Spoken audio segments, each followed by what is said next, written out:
Audio Jungle.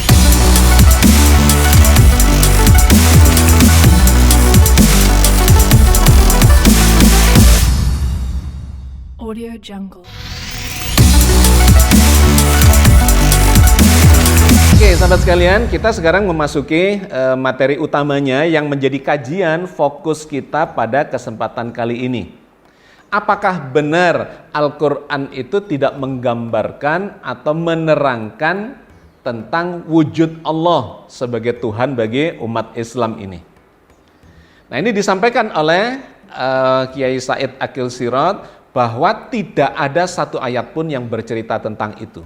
Beliau mengutip pendapat, ya, kesimpulan kajian dari Imam Asy'ari atau Abu Hasan al-Asy'ari yang hidup pada abad ke-9 dan kemudian melahirkan pemikiran yang kemudian dianut, ya, oleh sekian banyak terutama kalangan ahlu sunnah wal jamaah yang menjadikan itu sebagai pemikiran atau landasan ketauhidannya yang disebut sebagai faham Asy'ariyah.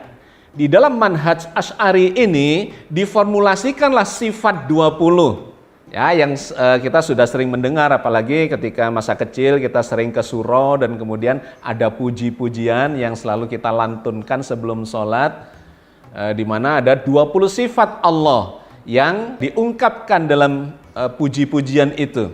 Wujud, qidam, baqa, mukhallafatul hawadisi, qiyamuhu binafsihi, wahdaniyah, qudrat, iradat, ilmun, hayat, sama, basor, kalam, qadiran, muridan, aliman, hayan, sami'an, basiran, mutakaliman.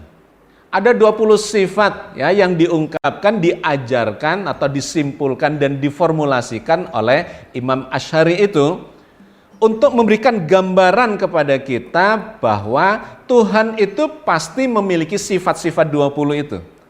Kalau tidak ada salah satu sifat dari sifat 20 itu, maka dipastikan dia bukan Tuhan.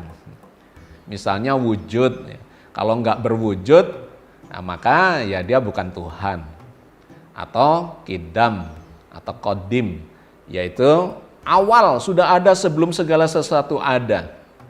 Baqa, abadi, kekal selamanya, kalau nggak kekal ya pasti dia bukan Tuhan. Dan seterusnya dalam sifat 20 itu. Nah, poin yang ingin kita bahas adalah tentang sifat Allah yang digambarkan oleh Imam Asy'ari sebagai wujud. Itu ternyata tidak ada kata wujud, Allah memiliki sifat wujud di dalam Al-Quran. Memang iya, dengan menggunakan istilah wujud itu. Yang ada adalah sifat-sifat Asmaul Husna yang menjelaskan tentang sifat-sifat Allah itu dengan berbagai macam sifatnya yang kita kenal. Ada yang mengatakan 99, ada yang mengatakan lebih dari itu atau kurang dari itu.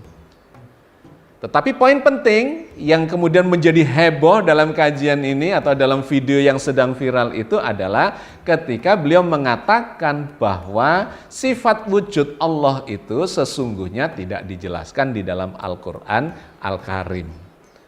Bahkan kemudian dikatakan, coba berikan dalilnya, apakah Allah itu ada menurut Al-Quran? Nah, nggak ada kan gitu. Nah, ini yang kemudian kalimat ini yang kemudian bisa menjadi mispersepsi, ya, dan kemudian bisa menjadi misleading. Sehingga kita harus melakukan klarifikasi bahwa memang kata wujud di dalam Al-Quran tidak digunakan untuk menggambarkan eksistensi Allah. Kenapa? Saya mencoba melakukan analisanya. Ketika dikatakan bahwa Allah itu memiliki wujud, maka itu akan memberikan imajinasi kepada kita bahwa Allah itu adalah Tuhan yang fisikal, yang memiliki wujud. Sehingga saya melihat Al-Quran menggunakan kata wujud ini bukan kepada Allah, tetapi kepada hal-hal yang selain Allah. Di mana kata wujud itu memiliki makna dasar, ya, wajada, yajidu, itu bermakna mendapati, menemukan, menjumpai secara fisikal. Nah, sehingga saya merasa ini kenapa tidak digunakan di dalam Al-Quran untuk menjelaskan tentang Allah, karena itu akan membatasi imajinasi kita atau pemahaman kita tentang eksistensi Allah. Diksi wajada itu banyak digunakan Al-Quran dalam bentuk kata kerja, yaitu mendapati sesuatu atau menemukan sesuatu atau menjumpai sesuatu yang bersifat fisikal. Misalnya yang difirmankan Allah di dalam surat Al-Baqarah ayat 96. Wala tajidannahum ahrasan nasi ala hayah wa minal ladzina asyraku.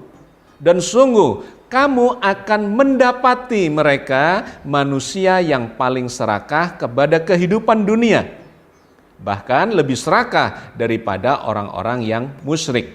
Nah, Allah menggunakan kata wajada dalam bentuk yang berbeda, yaitu wala tajidannahum, dan sungguh kamu akan mendapati mereka, orang-orang Yahudi, ya ini gambaran tentang orang Yahudi yang memiliki keserakahan tentang kehidupan ini bahkan dibandingkan dengan orang-orang yang musyrik. Ya, digunakan dalam bentuk kata kerja, mendapati, menemui, menjumpai mereka. Jadi sangat fisikal. Atau yang digunakan oleh Allah di dalam surat Al-Kahfi ayat 86 ketika Allah menggambarkan Zulkarnain menemui sebuah kaum di satu tempat di mana di sana terlihat matahari tenggelam di air yang berlumpur hitam. Nah, itu juga menggunakan kata wajada ini dalam arti menemui, melihat, menyaksikan, menjumpai sesuatu yang sangat fisikal. Hatta idza balagha maghribasy syamsi wajadaha taghrubu fi ainin hami'atin wa wajada indaha qauma. Hingga apabila dia telah sampai ke tempat terbenam matahari, dia mendapati matahari itu terbenam di dalam air yang berlumpur hitam, dan dia mendapati di situ segolongan umat. Jadi kata wajada ini digunakan oleh Al-Quran untuk menggambarkan seseorang yang menemui, mendapati sesuatu yang fisikal yang bisa disaksikan dengan sangat jelas dengan panca indera kita. Maka menjadi make sense ketika kita tidak menjumpai kata ini wajada digunakan untuk Allah. Nah, secara alamiah bicara tentang Allah, membahas tentang Allah itu pun sudah seringkali menjebak kita dengan pemahaman yang imajinatif yang membayangkan Allah sebagai sosok. Apalagi kemudian ditegaskan dengan diksi-diksi yang semakin menjebak kita di dalam berimajinasi tentang Allah itu. Nah, sahabat sekalian, kita ini memang seringkali terjebak di dalam personifikasi terhadap Allah itu, membayangkan Allah sebagai sosok. Sehingga ketika kemudian kita membahas tentang wujud ya dengan menggunakan diksi wujud, maka itu semakin menjebak lagi. Karena itu kalau kita lihat di dalam Al-Quran, informasi tentang eksistensi Allah itu lebih disandarkan ya kepada sifat-sifatnya. Jadi kalaupun kita bicara tentang wujud Allah dalam arti mendapati, ya, menjumpai tentang eksistensi Allah, itu diberi gambaran dalam bentuk sifat-sifatnya.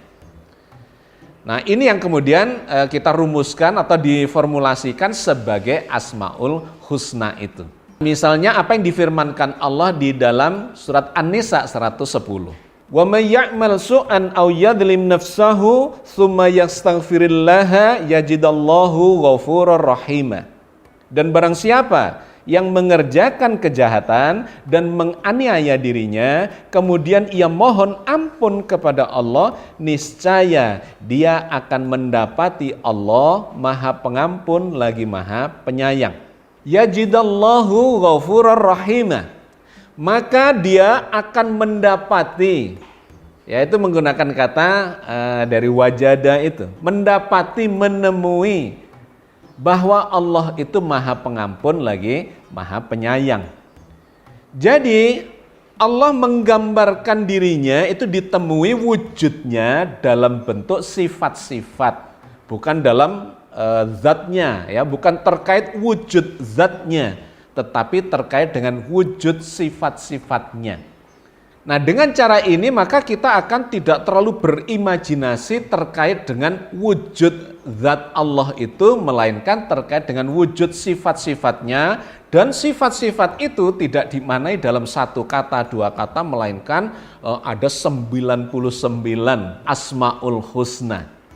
Nah, formulasi yang semacam inilah yang akan memberikan pemahaman yang lebih luas dan lebih mendalam dalam nuansa imajinasi yang tidak terbatas dibandingkan dengan kemudian menyebut wujud zat Allah. Nah, itu yang kemudian kita terjebak kepada berimajinasi tentang sosok Tuhan. Kadang-kadang digambarkan sebagai sosok seperti manusia, kadang-kadang digambarkan duduk di atas singgasana yang bentuknya seperti kursi, ya.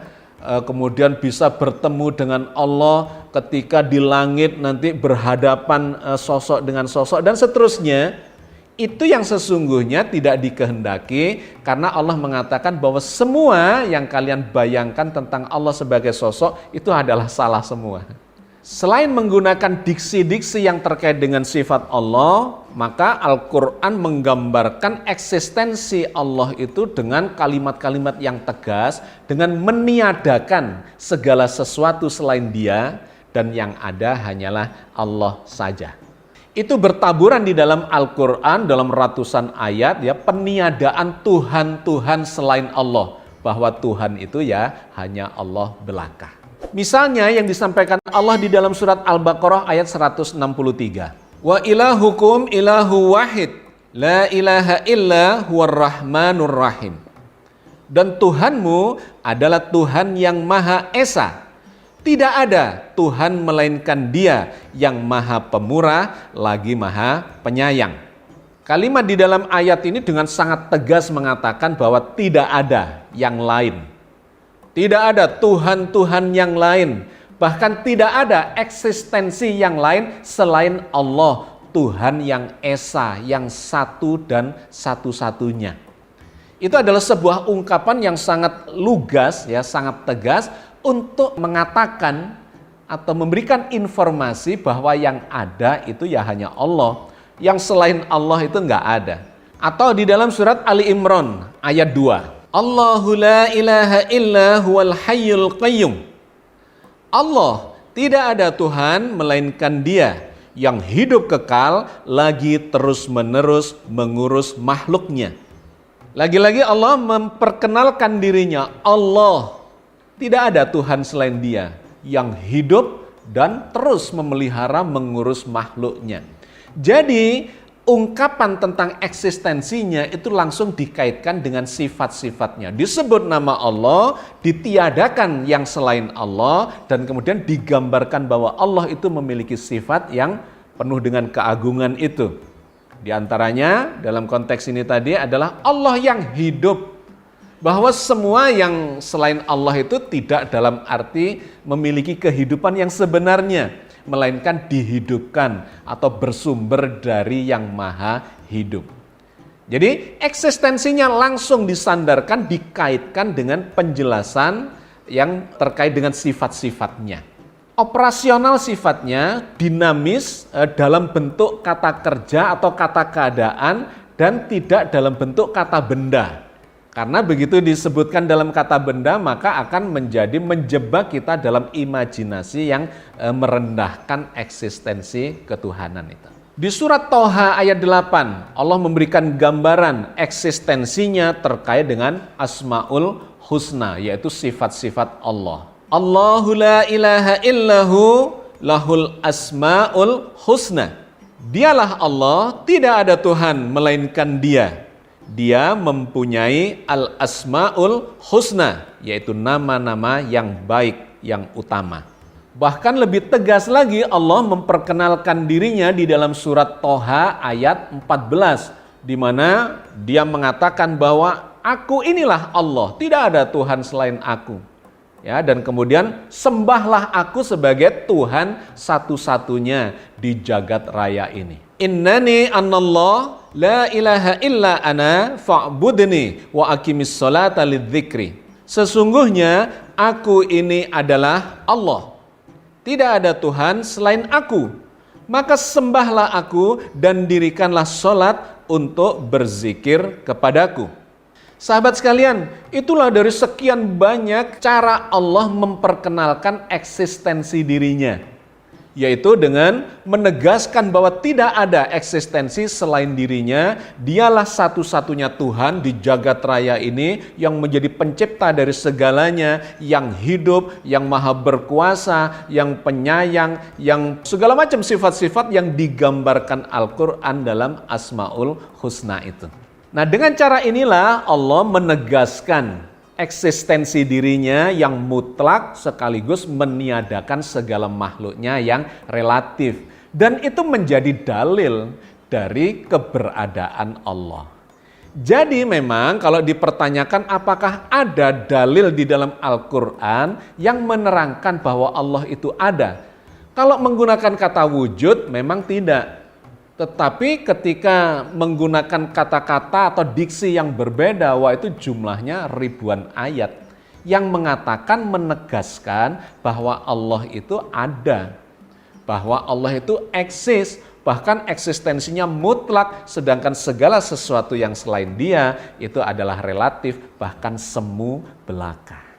Namun demikian sahabat sekalian, meskipun Allah sudah menjelaskan tentang dirinya, memperkenalkan dirinya, sifat-sifatnya dalam ribuan ayat, itu kalau kita rangkum seluruhnya, sesungguhnya belum menjelaskan tentang Allah yang sesungguhnya. Guru saya, bapak saya sendiri, ya, beliau adalah seorang penganut tasawuf falsafi juga, menjelaskan begini. Sesungguhnya kita ini semakin kenal Allah, ya, semakin tahu, faham tentang Allah, sesungguhnya semakin tidak bisa menjelaskan tentang Allah itu. Kenapa?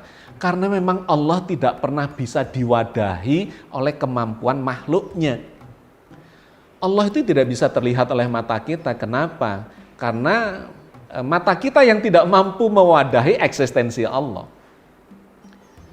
Allah tidak bisa kita pahami secara keseluruhan. Kenapa? Karena kefahaman kita memang tidak pernah bisa mewadahi eksistensi Allah itu.